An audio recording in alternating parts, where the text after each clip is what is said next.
ತಾನೇ. ಹಿಂದೆ ಯಾವ್ದಾರು ಸರ್ಕಾರ ಯಾವ್ದಾರು ಪಾರ್ಟಿ ಇಂಥದ್ದು ಒಂದು ಕಾರ್ಯಕ್ರಮ ಕೊಟ್ಟಿದ್ರಾ? ನಿಮ್ಮ ಭೂಮಿನ ಸಕ್ರಮ ಅಂತ ಕಾರ್ಯಕ್ರಮ ಕೊಟ್ಟಿದ್ರಾ?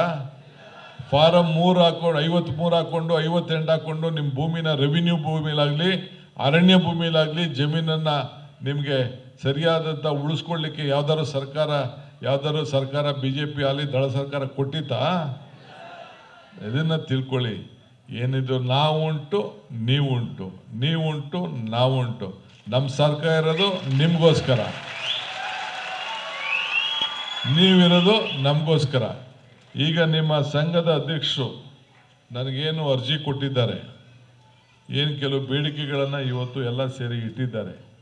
ಆ ದಿವಸ ಕೆಲವು ಏನೇನೋ ಕೆಲವು ವಿಚಾರಗಳನ್ನು ಇಟ್ಟಿದ್ದಾರೆ.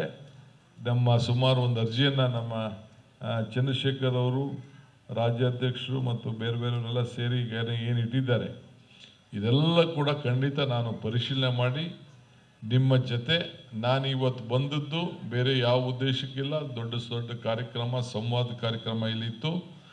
ನಮ್ಮ ಇವರು ಕೂಡ ಬಂದು ನಾನು ಅಲ್ಲೇ ಬಂದು ನೀವು ಈಗ ಕಾಯ್ತಾ ಇದ್ದಾರೆ ಸಾವಿರಾರು ಜನ ಅಂಥೇಳಿ ನನ್ನನ್ನು ಕರ್ಕೊಂಡು ಬಂದರು.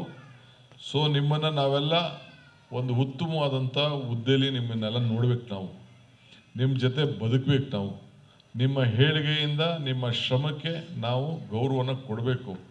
ಇದಕ್ಕೆ ನಮಗೆಲ್ಲ ಥರದ ಸಹಕಾರ ಕೊಡಲಿಕ್ಕೆ ನಾವಿದೆ.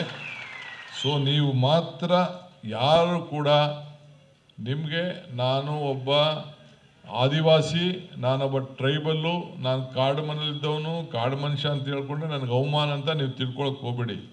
ನಿಮ್ಮ ಮೂಲ ಹಕ್ಕು ನಿಮ್ಮ ಬದುಕು. ಆ ಬದುಕನ್ನು ಶ್ರೇಷ್ಠವಾಗಿ ನೀವೆಲ್ಲ ಸೇರಿ ಕಾಪಾಡಬೇಕು.